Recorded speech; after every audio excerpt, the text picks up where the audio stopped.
Good evening, folks. Welcome back to Budget Scenery Workshop.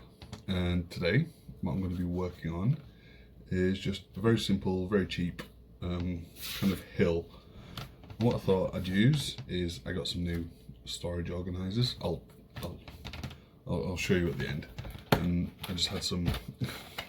It's actually makeup organisers, but they were, they serve the purpose. Anyway, so yeah, I had some cardboard left over. I thought I'd put it to good use instead of just chucking it out. Plus it makes, it's really good. It's easy to cut. So what I thought is I'll just do, obviously, the base, then a couple of smaller bits, build it up, texture it with some all-purpose filler, and undercoat it. I don't think I'll use my Mod Podge. I think I'll spray it because I don't plan on having any polystyrene on this.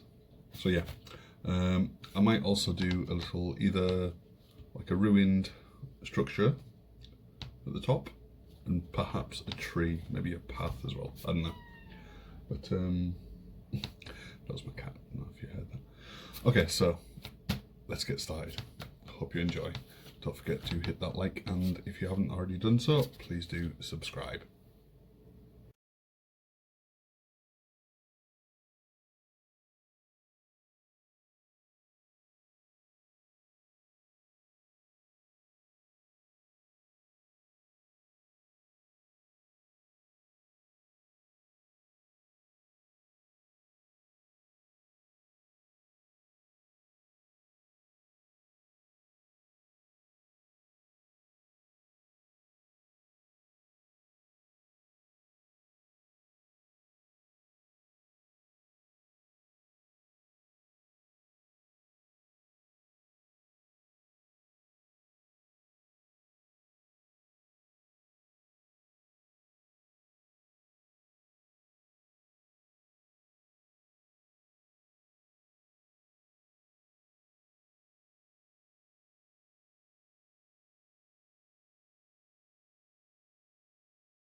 Okay, so that's the main part done, and as you can see, it's not really wobbling at all. Obviously that might change when it dries, but just be aware that if you are using very thin, well, any kind of cardboard really, that once stuff soaks into it and it begins to dry, it will probably warp unless you base it on something like I don't know, thin MDF or better quality cardboard, even like some kind of polystyrene. But yeah, the purpose of this is just to show you something, you know, very cheap and easy to make. Next, what we're going to do on this side is work on a kind of ruined looking structure.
Okay, so this is what we end up with. It's not too bad. I'm happy with it. Like, I didn't want it to look neat or anything. I wanted it to purposely look, you know, all destroyed and ramshackle. So it's all good. The only thing I would suggest is possibly use thicker cardboard, but for something you're making very cheaply, you know, it's ideal. Obviously I'll have to wait for it to dry to give it a quick tap off, get rid of these loose stones. Then all I'm going to do is just spray it. I will need glue down at the side there. Like, yeah, you'll come across this. You can either glue this down to ensure it doesn't actually come up, but yeah, I think I might go around it with some little PVA, a little bit of PVA maybe. But yeah, apart from that, I decided against adding the tree. I'll just add some like shrubbery or something. So yeah, just let me know in the comments what you think. Don't forget to hit that subscribe button if you haven't already done so. Please throw a like my way if you enjoyed this, and I'll see you next time. Thanks for watching, guys. Also, I might as well show you my storage. So yep, all it is just, it was actually makeup storage. It's very cheap, but it's just stuff organised a lot better. Okay guys, thanks for watching. I will see you next time.